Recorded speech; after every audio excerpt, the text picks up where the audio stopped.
Hello students, good morning to all of you and welcome to my channel Antim classes. देखो बच्चों, यहाँ हम 8 poem complete कर चुके हैं। आज हम 9th पोएम पढ़ेंगे और जिसका नेम है द स्नेक ट्राइंग, यानी सर्प। स्नेक यानी सांप, सर्प ट्राइंग यानी कोशिश करते हुए, प्रयास करते हुए। आईएनजी फॉर्म है, इसलिए इसके फॉर्म भी किस में चले, कार्य भी करते हुए, यानी कि वो काम जारी है। द स्नेक ट्राइंग, सांप कोशिश करते हुए या प्रयास करते हुए, वैसे सही है प्रयास करते हुए। और इसके राइटर कौन है? रोस। रोस।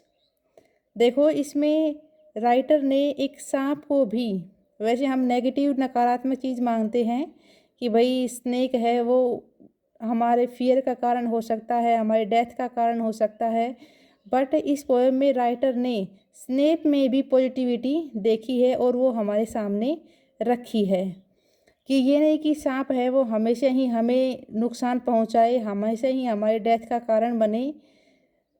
वो उसकी प्रकृति ने उसको क्या चीज़ अच्छी दी है, उसकी सुंदरता की, उसकी शरीर की बनावट की उसने प्रशंसा की है। और सांप है ये भी बताया है कि वो हमें हर बार नुकसान नहीं पहुंचाता है। देखो हम पोएम स्टार्ट करते हैं। मोस्ट ऑफ अस, मोस्ट यानी अधिकांश, हम में से अधिकांश, थिंक सोचते हैं, ऑफ स्नेक्स, स्नेक के बारे में, as fearsome symbol of death, death यानी मृत्यु का, भयावह, फियरफुल, फियरसम यानी भयावह, भय से भरा हुआ प्रतीक। हमें से बहुत है वो सांप को भय से भरा हुआ प्रतीक मानते हैं, वो भी किसके लिए? मृत्यु के लिए। हमें से अधिकतर सांप को मृत्यु का भयावह चिन्ह के रूप में मानते हैं। बट लेकिन द स्नेक, सांप, इन दिस पोएम, इस कविता में, is itself a victim, victim यानी कोई चीज़ पीड़ित होती है उसके लिए यूज होता है विक्टिम, उसका अर्थ होता है उत्पीड़ित। इसका अर्थ क्या होता है? उत्पीड़ित। और लेकिन इस कविता में पोइट ने हमें क्या बताया है कि सांप है वो खुद उत्पीड़ित है। द स्नेक, सांप, trying to escape the pursuing stick, the snake trying, सांप कोशिश करते हुए, टू एस्केप, एस्केप का अर्थ होता है बचना, बचने की कोशिश करते हुए, द परसुइंग, परसुइंग करते हुए पीछा करती हुई, स्टिक लकड़ी का, सांप पीछा करती हुई लकड़ी से बचने की कोशिश करते हुए, with sudden curving of thin long body, sudden यानी अचानक से, जल्दी से, क्यूइंग यानी बल खाती हुई, अचानक से बल खाती हुई अपनी पतली लंबी बॉडी से जाके छुप जाता है, अचानक से हिडन हो जाता है। फिर से देखो, सर्प पीछा करती हुई लकड़ी से अपने पतले बल खाते शरीर से वक्रताओं की सहायता से बच निकलने का प्रयास करता है। एस्केप यानी बच निकलना, बच निकलने का प्रयास करता है। यानी कि जब भी कोई लकड़ी के प्रहार करना चाहता है सर्प पे, तो सर्प क्या करेगा? अपनी पतली बल खाती हुई शरीर से उस लाठी के प्रहार से बच निकलने का प्रयास करेगा। How beautiful and graceful are his shapes, shapes यानी उसकी शरीर की बनावट है। देखो ये पॉजिटिव बात बताइए, ये कितनी, हाउ ब्यूटीफुल कितनी सुंदर है, एंड और ग्रेसफुल यानी मनोहरकारी, मन को लुभाने वाली, हिज शेप्स उसकी आकृति। अब देखो आपके टॉपिक में, कहीं आपके टॉपिक में नहीं, कहीं आप भाई नॉलेज के लिए ज़रूरी है कि पूछ ले कि भाई स्नेक है उस वो मेल में है या फीमेल में है, इसका जेंडर क्या है। तो स्नेक के लिए किसका यूज हो रहा है? हिज का यूज हो रहा है, ही का यूज हो रहा है, तो स्नेक क्या है? मेल में इसका काउंट किया जाएगा। How beautiful and graceful are his shapes, इसकी शरीर की बनावट है, इसकी आकृति है, वो कितनी सुंदर और मनोहरकारी है। ही वह, glides through the water away from the stroke, he यानी वह, ग्लाइड्स यानी फिसलना या फिर तैरना, ही ग्लाइड्स वह तैरता है, फिसलता है, थ्रो द वाटर पानी में से, away from the stroke, stroke यानी मार या आघात, वही प्रहार हो गया, वो मार से आघात से बचने के लिए पानी में से भी फिसलते हुए चला जाता है, बल खाते हुए चला जाता है। ओ अरे, let him go over the water into the reeds to hide without hurt.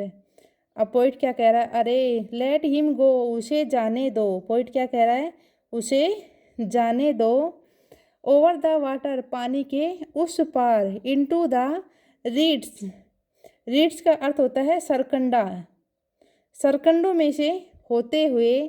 To hide, sorry, without hurt, to hide छिपने के लिए, विदाउट हर्ट बिना किसी नुकसान के। अरे उसे बिना किसी नुकसान के, बिना किसी प्रहार के सरकंडों में छिपने के लिए पानी के उस पार जाने दो, यानी कि उसको मारो मत, उस पर आघात मत करो, उसको छिपने के लिए यहाँ से जाने दो।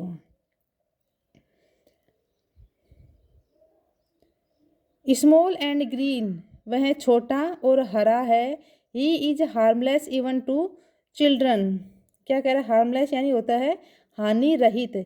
वह छोटा और ग्रीन जो सांप है वो बच्चों को भी नुकसान नहीं पहुंचाता है।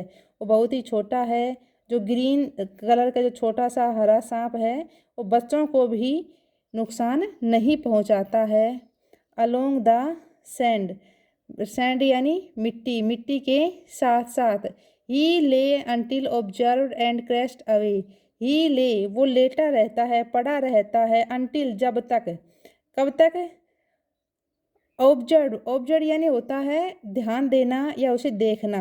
जब तक कि वो ऑब्जर्व न किया जाए, वो किसी को दिखे नहीं, कोई उसको देखे नहीं।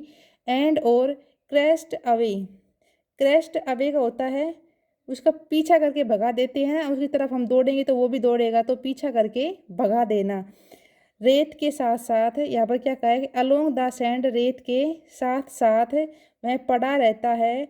कब तक, जब तक कि कोई उसे देखे और उसको पीछा करके उसे भगाए। यानी मिट्टी में वो जब तक पड़ा रहता है, जब तक कोई उसको देखता नहीं है या फिर कोई उसको पीछा करके उसको भगाता नहीं है, जब तक वो वही मिट्टी के साथ साथ वही मिट्टी में पड़ा रहता है।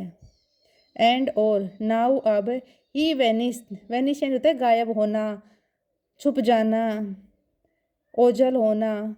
इन the ripples, along the green slim reads.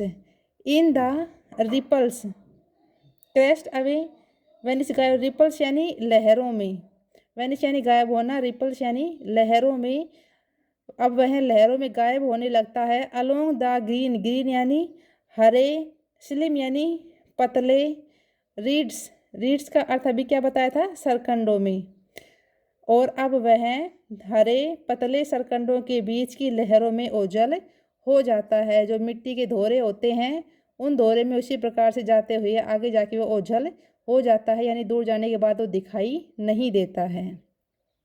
यहाँ से देखो, अलोंग द सैंड, मिट्टी के साथ वह जब तक पड़ा रहता है जब तक कि कोई उसे ऑब्जर्व नहीं करता या फिर कोई पीछा करके उसको भगाता नहीं है। और अब वह गायब होने लगा है, वो ओझिल होने लगा है हमारी दृष्टि से। इन द रिपल्स, रिपल्स यानी सरकंडों में। Along the green slim reeds, sorry, ripples यानी लहरों में और रीड्स यानी सरकंडों में। वेनिस गायब होने लगा है, इन द रिपल्स लहरों में, along the green slim reads और वह पतले सरकंडों में अब वह ओझिल हो गया है। ठीक है बच्चों, ये आपकी पोएम थी, छोटी सी अच्छी सी पोएम थी। और क्लास कैसी लगी कमेंट करके ज़रूर बताना। अच्छी लगी हो तो वीडियो को लाइक करना, अपने फ्रेंड्स के पास शेयर करना और ज़्यादा से ज़्यादा चैनल को सब्सक्राइब करना। यहाँ मैं आपको संपूर्ण कोर्स करवा दूँगी। ठीक है बच्चों, थैंक यू।